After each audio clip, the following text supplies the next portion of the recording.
Hi friends, আশা করি সকলে আপনারা ভালো আছেন। আজকে আরও একটা রেসিপি নিয়ে চলে এসেছি। আজকের রেসিপি হচ্ছে ভাঙর মাছের তেল ঝাল।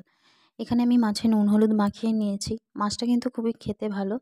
তবে ডিমটা একটু এতটাই বালি বালি, মানে এতটাই মিহি, মানে অন্যান্য মাছের ডিমগুলো কি সুন্দর দানা দানা দানা হয়, মানে খেতেও বেশ ভালো লাগে। আর এই ডিমটা ভাজার পর আর কিছুই মানে অবশিষ্ট যেন পাওয়া যাচ্ছে না, এরকম এতটাই ধুলো বা বালির মতো।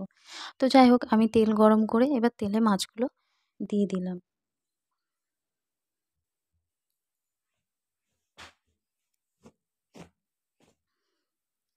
তো এবার আমি মাছগুলোকে ভালো করে ভেজে নেব উল্টে পাল্টে। তো মাছগুলোকে আমি উল্টে পাল্টে ভেজে নিচ্ছি।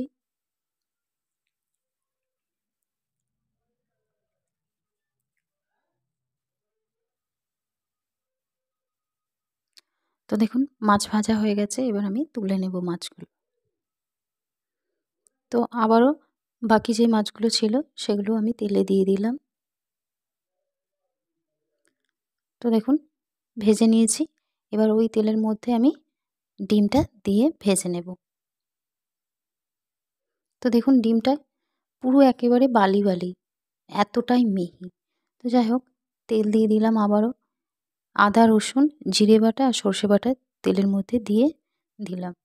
এবার পরিমাণ মতো হলুদ লঙ্কা দিলাম, নুন দিলাম, সব কিছু পরিমাণ মতো দিয়ে এবার ভালোভাবে কষিয়ে নিচ্ছি।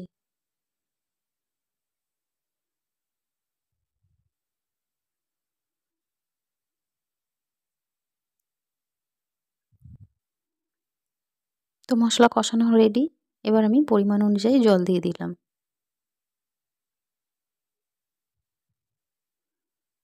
তো দেখুন, এখানে মাছ আর ডিমটা আমি ভেজে নিয়েছি।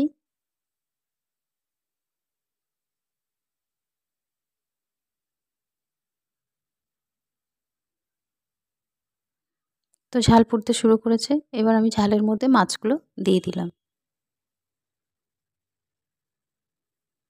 এটাকে আমি ২-৩ মিনিট ফুটিয়ে নেব।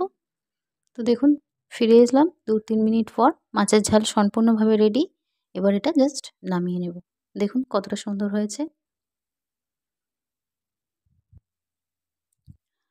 তো ফাইনালি আমি ভাঙন মাছের তেল ঝালের রেসিপি রেডি। আপনাদের কেমন লাগলো ভিডিওটি?